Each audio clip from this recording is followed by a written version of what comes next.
네, 안녕하십니까. 화요일 명인들의 복귀 김동현입니다. 우리 시장이 지난주 방송을 했을 당시에 조금 위태위태했었는데 아래쪽에 있었죠.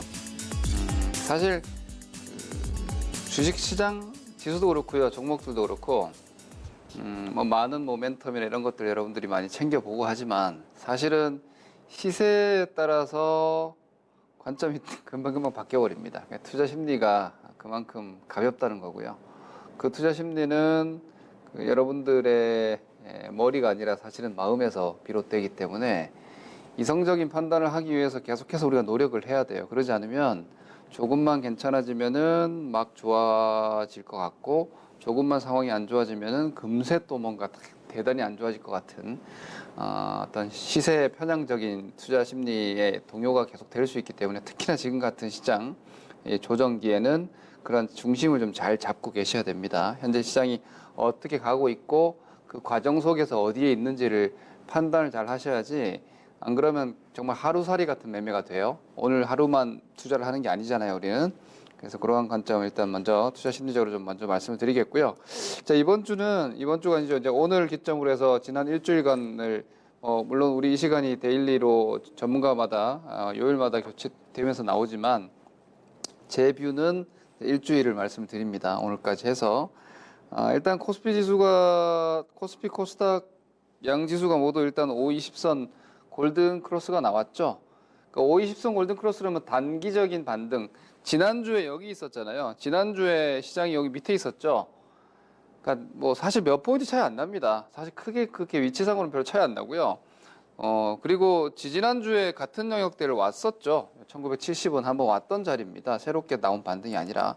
그런데 이 빨간색 선 21선과 검정색 선 5일선 밑에 있는 시장과 이게 많이 다르죠. 아래쪽에 있으면은 이게 다시 이렇게 떨어질 수 있는 그림처럼 보이게 되고 거기에 대한 부담을 가지게 되지만 이 위로 올라옴으로 인해서 위쪽으로 조금 공간이 좀 생기는 이런 안도감이 좀 그런 게 바로 520 골든 크로스라고 볼 수 있는데 520선 골든 크로스는 단기 반등입니다.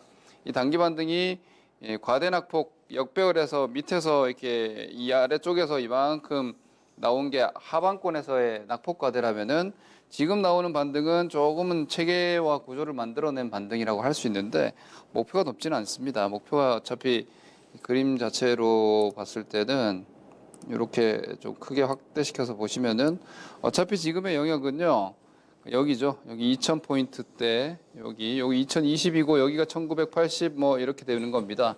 이 구간을 무너뜨려 놓고 나오는 반등이기 때문에 일단은 여기가 아주 강력한 여전히 저항입니다. 현재로서는 그렇게 강력한 반등이나 본격적인 회복을 기대하기는 아직 좀 부족하다고 저는 생각을 하기 때문에 여전히 지금 시장은 지구전이다. 단기적인 속도전이 아니라 조정기를 견뎌내는 지구력이 여전히 좀 필요하다고 생각합니다. 그래서 현재로서는 사실 8월 6일 저점까지 급락이 나왔다가 완만한 반등이 나오고 있는 거죠. 현실적으로 현재 시장을 딱 정확하게 그냥 앞뒤 다 떼고 그림만 놓고 본다면은 전저점, 큰 저점 이탈된 이후에 급락 그리고 완만한 반등입니다. 저는 사실 이런 그림을 별로 안 좋아합니다. 시장의 저점은요. 이건 이제 투자를 좀 오래 하신 분들은 이 의견에 좀 공감하실 수 있는데 여기가 바닥이라면은 이런 식의 반등이 아니라 이렇게 올라가야 됩니다. 강한 저점은 찍자마자 올라가는 겁니다. 약한 저점이나 불안정한 저점은 내려와서 옆으로 가는 경우가 많습니다. 혹은 완만한 경우가 많은데 지금 좀 완만하죠. 이 부분에 있어서는 아직까지는 저는 우리 그 전문가들이 나와서 시장에 대해서는 좋게 얘기하면은 여러분들이 들으시기에는 좋지만 방향 자체가 너무 편향은 되면 안 된다는 관점에서는 저는 아직까지는 조정기다라고 보고 있고요. 이 반등이 지난 8월 6일 날 지수 기준은 1891포인트가 과연 완전한 이번 2년간의 조정의 바닥이냐에 대해서는 아직까지는 좀 의구심을 가지고 있습니다. 이건 제 개인적인 의견이고요. 코스닥 같은 경우에도 지금 똑같습니다. 5일선과 20선 골든크로스 반등이 나와 있는데 코스닥은 변동이 훨씬 컸죠. 그러니까 요인들이 많았습니다. 여기 바이오 주구가 여기서 급락이 나왔고 그 시점에서 이제 뭐 불안정한 시세를 보이다가 이쪽도 이제 골든 크로스 여기 먼저 한번 나왔어요. 그리고 데드 크로스가 나오면서 다시 이렇게 밑으로 벌어질 수 있는 상황이었는데 이 데드 크로스를 방어하면서 여기서 먼저 골든 크로스 만들어주고 이렇게 스위칭해서 지금은 단기적으로는 520 정배를 유지하고 있다 정도. 근데 이쪽도 지금 650이나 620 라인 여기서부터 이제 좀 저항이 좀 시작이 되는 점 감안을 했을 때는 지금은 약세장 반등, 그리고 반등이 약간 저항권으로 이제 슬슬 들어가고 있다 이렇게 보시면 될 것 같고요. 그리고 우리 시장보다 지금 지수는요 사실 미국 시장이 전 더 중요하다고 생각을 합니다. 잠깐 이 부분 뭐 다른 날과는 포맷이 좀 다르겠지만 한번 제가 참고사항 보여드리면요. 현재 미국 시장의 위치를 장기적으로 보시면은 이렇게 위쪽으로 이렇게 많이 올라와 있는 상태에서 변동이 나오고 있죠. 이 상황에서 미국 시장은 사실 지금 숙제가 뭐냐면 밸류에이션이 너무 높다는 겁니다. 밸류는 이 주가 자체가 기본적으로 이익이 얼마나 나오느냐에 따라서 현재 주가를 판단하는 겁니다. 이건 뭐 경기가 될 수도 있는 거고요. 예, 경기와 지수 이렇게 될 수도 있겠죠. 종목의 주가가 될 수도 있는 거고. 현재 경기 상황에 비해서 어느 정도의 주가 레벨이냐에 따라서 내려갈 수도 있고 올라갈 수도 있는 겁니다. 그럼 지금 시장은 미국 시장의 사상 최고치 영역대에서 주가 상승, 자, 이 고공권에서 횡보를 한다는 건요. 아슬아슬한 거죠. 그럼 과연 이 자리에서 미국 시장의 안도성 움직임이 나오려면 이렇게 훌쩍 올라가 줘야 됩니다. 이렇게. 미국 시장이 과거에 예를 들어서 비슷한 경우들을 한번 크게 되짚어 보면은요. 저런 자리들이 있죠. 2016년도처럼. 이런 2016년도에 지금 미국 시장이 여기도 당시에는 고공권 아닙니까? 여기 당시에 고공권에서 1년 이상 이렇게 크게 박스를 그리다가 훌쩍 이렇게 완전 넘어가 버렸죠. 이런 식으로. 여기도 이렇게 2년 정도 이렇게 등락이 나오고 있는데 이거 훌쩍 넘어가 줘야 되는데 지금 과연 그럴 수 있느냐? 왜냐면 2016년 당시에는 경제 지표가 예전에 견고했습니다. 그죠? 경제 지표가 견고했고 그리고 금리 자체도 이제 테이퍼링이 이제 시작돼 가지고 인상 초기 뭐 이런 관점이 나왔기 때문에 경기에 대한 자신감은 어느 때보다는 강했던 상황인데 지금 미국 실적들이나 경기가 좀 둔화되고 있는 게 분명하죠. 그리고 글로벌 금융시장, 그러니까 경기 자체도 오늘 미국이 ISM 제조업 지수가 나오는데 지금 미국을 제외하고 제조업 지수 거의 50 이하로 다 떨어졌습니다. 미국도 지금 예상치가 51까지 낮춰지고 있고 향후에 제조업 지수가 나빠지게 되면 미국은 당연히 고용 지표로 지금 버티고 있는데 고용도 좀 둔화될 수 있는 상황이고 지금 그래서 시장이 요구하는 방패가 뭐예요? 금리 인하거든요. 근데 지금 이 정도의 상황에서는 금리 인하도 강하게 할 수가 없어요. 중간 조정 이런 얘기만 하고 있잖아요. 그러니까 시장이 원하는 건 중간 조정이 아니라 본격적인 재차 금리 인하, 다시 유동성, 다시 달러를 풀어라 이거거든요. 지금 달러 강세잖아요. 근데 무역 분쟁 때문에 제가 어려운 이야기지만 그냥 수술 얘기할게요.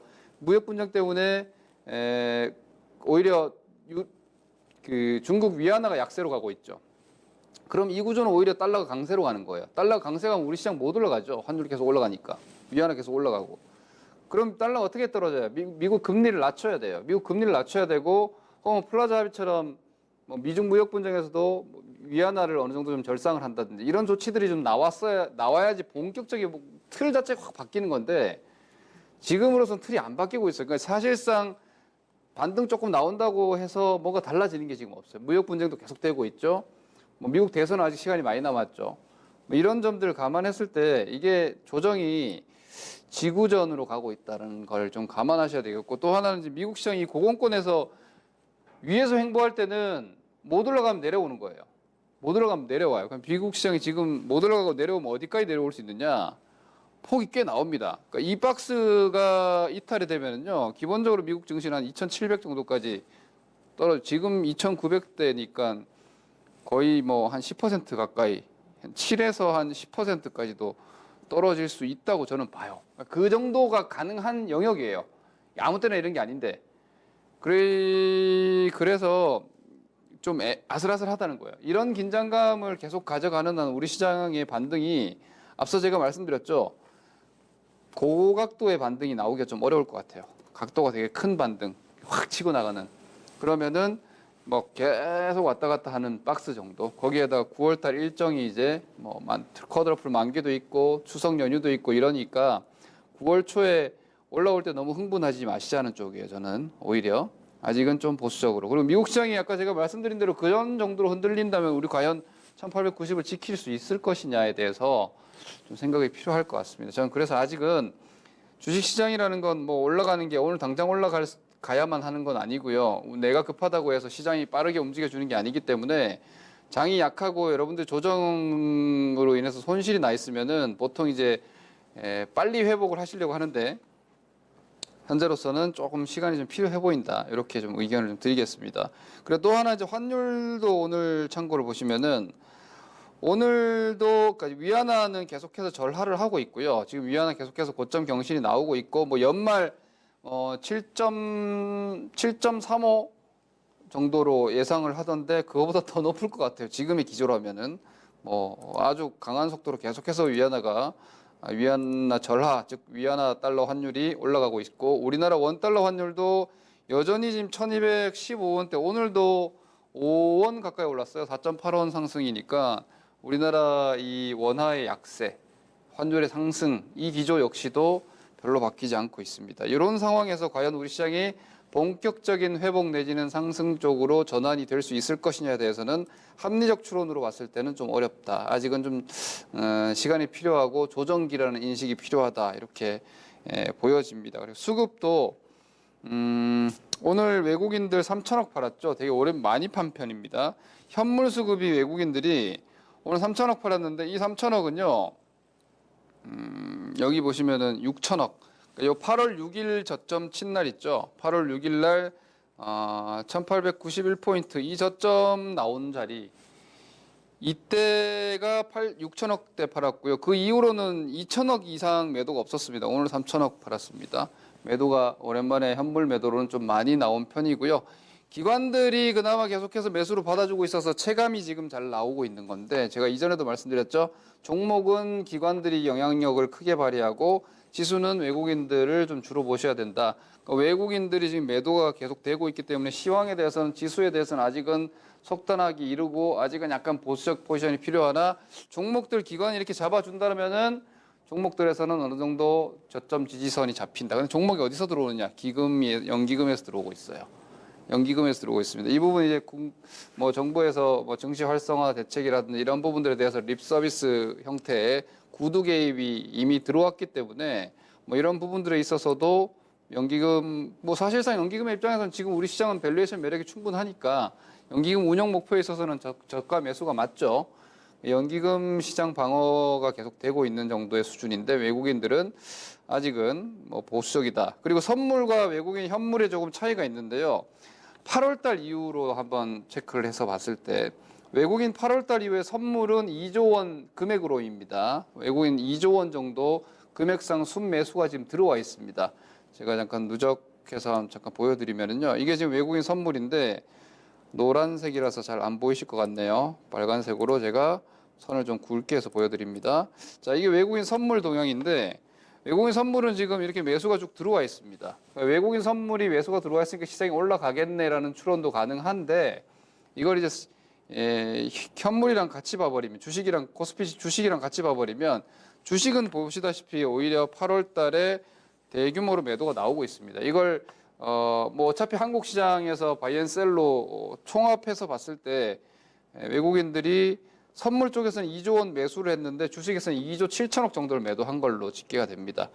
그런 점을 감안했을 때는 외국인 선물 매수만을 가지고 뭐 완전히 상방 전략을 가기에도 좀 무리가 있다. 다만 다행인 점은 한쪽에서 주식을 많이 팔고 있지만 선물 쪽에서는 그나마 좀 사주고 있다는 점에서는 뭐 물론 이래놓고 선물 매도를 확 쏟아부어 버리면은 답 없습니다. 선물은 현물보다 훨씬 더 강하고 빠르게 팔 수 있기 때문에 일단 저는 선물도 중요하다고 생각하지만 방향성에 있어서는 현물 매매가 되게 중요하다고 봐요. 외국인들이 아직은 본격적으로 매수에 전환되지 않았기 때문에 시장이 지금 2000포인트 이하에 있어도 물론 지수는 뭐 어느 정도 지지력 내지는 안정성이 나올 수 있는 구간이에요. 더 떨어져서 뭐 1800대 다시 가더라도 복원될 위치지만 시점, 그 때는 아직까지는 좀 이르지 않나라는 생각을 여전히 갖고 있으니까 지금 나오고 있는 이 뭐 단기적인 상승세를 기술적 반등 이상으로 아직 크게 의미 두기엔 좀 부족하다.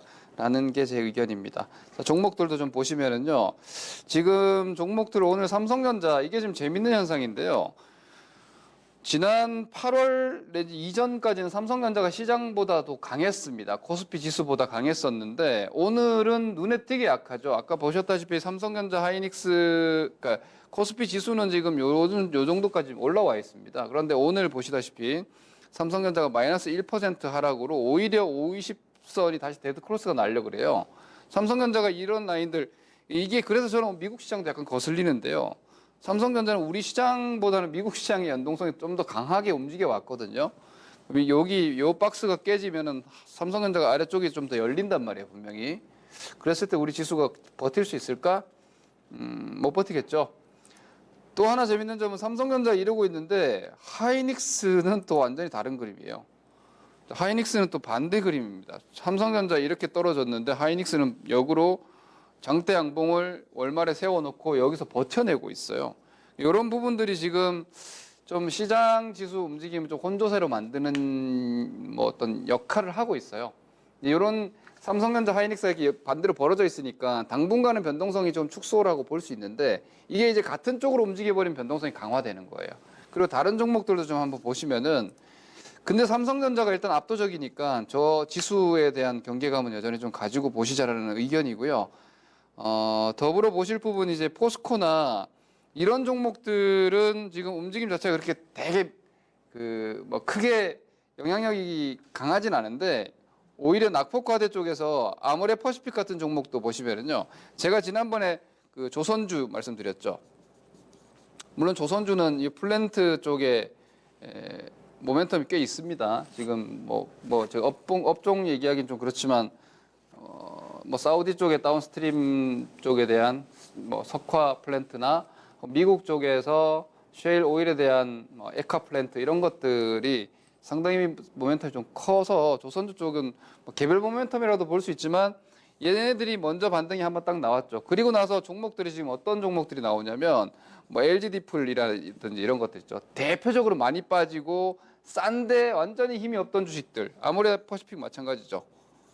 아모레퍼시픽도 마찬가지고 이런 종목들이 지금 돌아가면서 이렇게 밑에서 거래량을 수반한 물론 개별적인 소스들이 있죠. 그 소스들이 사실 갑자기 생긴 게 아니라 원래 있던 건데 그게 이제 반영되기 시작한다는 게 이제 중요한데 이런 식으로 많이 떨어진 주식들이 이렇게 강한 반등을 준다라는 점은 시장 지수가 나중에 더 떨어지더라도 한 차례 방어 정도는 할 수 있을 거예요. 종목들은 뭐 허무하게 무너지진 않을 수 있어요. 7, 8월 달처럼. 뭐 이런 점은 다행이지만 종목과 지수와 약간의 괴리가 좀 생기기 시작했다는 건 안도감을 가질만 해요. 예를 들어서 1890이 또 깨지더라도 과거에 이런 경우는 많아요. 지수가 이렇게 떨어져요. 큰 바닥에서. 금융위기 때도 이랬습니다. 근데 종목은요. 이렇게 저점 안 깨지는 경우가 많아요. 시장 바닥이 1번이다. 시장 바닥이 1번이고 여기 2번이 가바닥이다. 예를 들어 지금이 1890이다. 나중에 시장이 더 떨어져가지고 뭐 한 1800까지 떨어진다. 했을 때도 시장 지수는 여기 저점이 깨졌잖아요. 근데 종목은 2번에서 저점이 나와버리고 1번이 저점이 안 깨지는 경우들이 많습니다. 자주 있습니다. 이 경우는. 그래서 제가 지금 지수랑 종목들이랑은 오히려 오늘 아모레퍼시픽 같은 움직임도 가만히 보면은 그럴 수 있겠구나. 좀 안도감을 가지실 수 있는 부분이죠. 장세가 예를 들어서 장세가 더 떨어지더라도 이런 종목이 11만 원대 다시 깨진 않을 것 같네. 이 정도의 상황은 좀 보인다는 거죠. 조선주도 마찬가지일 것 같고 조선주가 여기서 예를 들어 미국 시장 빠져가지고 우리 시장이 1890 깨고 1800 초반 위협하고 막 이런다고 해서 뭐 삼성중공업 같은 게 저점이 깨질까요? 안 깨질 거라는 거예요. 그런 것도 추후에 추가 아이디어 될 수 있습니다. 매매에 있어서 투자에 있어서 이런 점들이 지금 시장의 현상이라고 보시면 되겠고 또 하나 이제 지난주에 이제 현상인데 이거는 제가 신라젠이랑 뭐 헬릭스미스 요거 비교해 가지고 한번 지켜보자 그랬죠. 바이오 코스닥의 투자 심리를 좌우한다. 저는 사실 신라젠이 더 떨어질 거라는 예상을 했어요. 신라젠이 원래 이게 기술적 패턴이기도 하고요. 이렇게 막 기세 하한가로 찍어서 급락시켜 놓고 이렇게 매물 털어놓고 더 떨어뜨리는 건 거의 패턴이기 때문에 신라젠은 더 떨어질 것 같은데 신라젠이 이날 하한가 쳤잖아요. 이게 내용이 뭐 압수수색이든 뭐든 필요 없어요. 얘가 하한가를 쳤단 말이에요. 장중으로 종가는 하한가 안 나왔는데 근데 이날 이날 재밌게도 뭘로 잡았어요? 헬릭 스미스도 아니고 셀트리온 헬스케어 가지고 잡아내버렸어요. 예, 보세요. 셀트리온 헬스케어가 뭐예요? 코스닥에서 시총 1위예요. 예, 코스닥에서 시총 1위고 바이오에서도 시총 1위고 그리고 상징이죠 거의 코스닥 시장에서 바이오 시장에서. 근데 이 셀트리온 헬스케어가 지난주 저점을 깼었는데 시장 지수보다 먼저 저점을 깼는데 되게 불안했던 거예요. 그런데 이 시점에서 이렇게 강하게 잡아내고 공교롭게도 저 자리가 신라젠이 하한가 치던 자리였기 때문에 코스닥이 경계감이 여기서 팍 풀려버린 거예요. 예, 코스닥 쪽이 또 떨어지면 어떡하지, 또 급 나가면 어떡하지, 또 폭 나가면 어떡하지, 이 경계감이 여기서 일단 한 차례 팍 풀려준 거예요. 그러면서 셀트리온 헬스케어가 잡아내고 코스닥 지수 체감 쭉 위쪽으로 올라가 준 거라고 이해를 하시면 되고요. 거기에는 이제 이게 지금 약간 저는 코스닥은 오히려 단기적으로 보면 앞에서 끌어주고 뒤에서 밀어줬다고 보거든요. 이번 주까지의 시세가. 앞쪽에서 KMW 5G 쪽, 제가 5G는 계속 말씀드렸잖아요, 여러분. 왜? 세상이 힘든데 5G는 그 이유가 분명한 거예요. 세상이 너무 힘들어요, 지금. 경기도 안 좋고, 시황도 안 좋고. 뭐 없어요, 볼만한 게. 다 무너지고. 근데 5G는 지금 어쩔 수 없어요. 투자를 많이 할 수 있고, 제가 늘 말씀드려서 5G 폰이라고 샀는데 계속 LTE야. 5G 안테나가 안 떠요. 통신사 입장에서는 급한 거예요. 빨리 돈을 투입할 수밖에 없고 그럼 관련주들 다 계속해서 돈을 지금 막 벌고 있는 상황. 그러니 이쪽으로 집중되죠. 거기에 바이오주가 뒤에서 잡아주니까 코스닥이 단기적으로 안정됐는데 이거 좀 과열권 들어가고 있고 바이오도 반등이 좀 저항권 들어가고 있으니까 오히려 지금부터는 슬슬 경계를 좀 여전히 조정기니까 좀 하시자는 주의로 이해를 하시면 될 것 같습니다. 정리하자면 이렇습니다. 아직은 좀 편하지 않은 반등세다. 그러니까 반등인데 뭔가 바닥이 확신하게 화끈하게 나와 있다. 지금부터 공격 앞으로 이 정도로 가기에는 아직 좀 부족해요. 그러니까 조정기를 아직은 좀 지구전 시간을 조금 더 두고 보실 상황이지 않나 이렇게 생각을 하고요. 미국 증시가 높은데 비싼데 더 좋아지기가 좀 쉽지 않을 것 같은데 이런 걱정 이게 계속 되고 있다는 거예요. 그럼 우리는 밤을 넘길 때마다 스트레스인 거예요.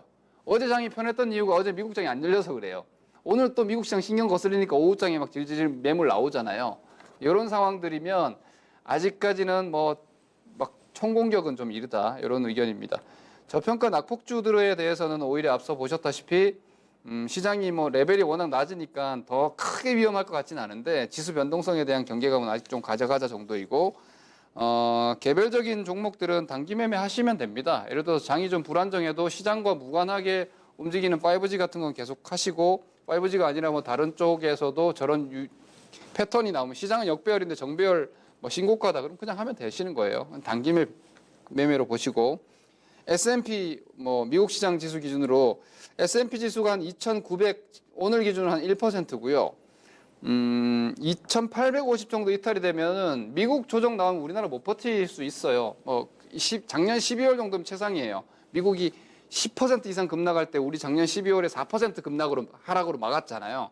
그 정도면 최상이니까 일단 미증시에 대한 경계감이 지금 시황을 보는 데 있어서는 여전히 제일 중요하다. 우리가 뭔가 풀 수 있는 게 아니에요. 이건 미국 상황이 바뀌어야 되고 미국 금리 정책이 바뀌어야 되고 이래야지 뭔가 틀이 바뀌기 때문에 잠깐 올라갔다 내려갔다 하는 정도 가지고는 우리 투자 심리만 오락가락 하는 거지 구조가 아직 바뀌진 않는다. 많이 떨어졌다고 해서 바로 올라가는 게 아니에요. 주식시장은. 상황이 바뀌어야 돼요. 지금 하락한 상황이 무엇 때문이냐를 감안하면 여전히 미증시에 대한 경기에 대한 걱정, 미중 무역 분쟁에 대한 걱정 이런 것들 여전히 고스란히 다 지금 움켜쥐고 있는 상황이니까 좀 더 상황을 주시하면서 어떤 상황이 돼도 내가 대응할 수 있는 준비 정도는 여전히 가지고 좀 보실 필요가 있지 않나 싶습니다. 저도 본격적으로 이제부터는 그냥 총공격으로 걱정 없이 가자 이렇게 말씀드릴 수 있는 날이 좀 빨리 왔으면 싶습니다. 하지만 아직은 때가 아니니 그 점에 맞춰서 전략을 짜시고 한 주간 성공 투자하시고 다음 주 뵙네요. 네, 다음 주에 뵙도록 하겠습니다. 감사합니다. 김동현이었습니다.